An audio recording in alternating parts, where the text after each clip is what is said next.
I'm Sergeant Matthew Marriott. I'm one of the mechanical trade leaders within the flight. I task out the jobs on the aircraft to the engineers. We're going to give you a tour of the Lancaster bomber. So the Lancaster bomber is a 4-engine heavy, as they used to call it.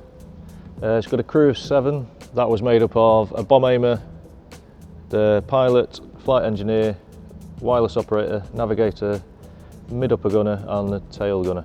The colours of the aircraft at the moment, it's, as can be seen by the kangaroo with the bagpipes, the crew was made up of Australian and Scottish nationalities. The red bombs were for raids to Berlin and the ice creams were for raids to Italy. It is quite a large aircraft. There's 3 big fuel tanks on each side and they reckoned a good flight engineer could get about a mile a gallon. But they knew kind of how far they were going into occupied territory by what was loaded within the bomb bay. The heavier the bomb load, the lighter the fuel load needed to be. You can see in the roof we still have all the bomb clips and crutches fitted.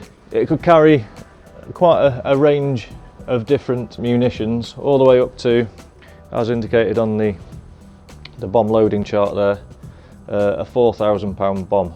They'd also carry Grand Slam and earthquake bombs. Earthquake bombs were used on things like bridges, so they drop a bomb in the vicinity of the bridge and the shock wave from the bomb going off would be enough to take down structures.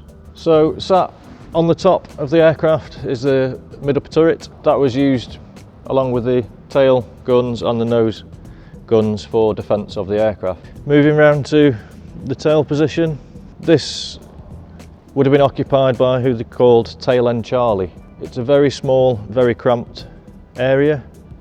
When the crew got on board, 6 went forward and only 1 came rear. So it was quite a lonely, isolated position. There are doors literally directly behind the back of the person in the turret. If you were to open those doors, you would fall out to atmosphere.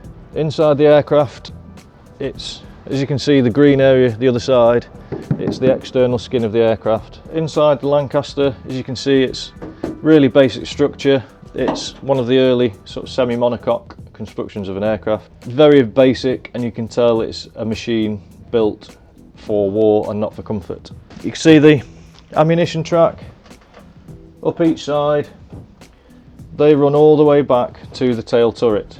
We have the rest bunk here, so if there were any injured crew members or they had the chance to get a bit of respite during a raid, they could come to this area here. Here we have the wireless operator's position with all the wireless equipment. Now and again they'd also fly with an extra crew member who'd sit here and they'd sit and listen in to radio calls over occupied territories, and they could also send out their own signals. Astrodome up there, so they could navigate using the stars.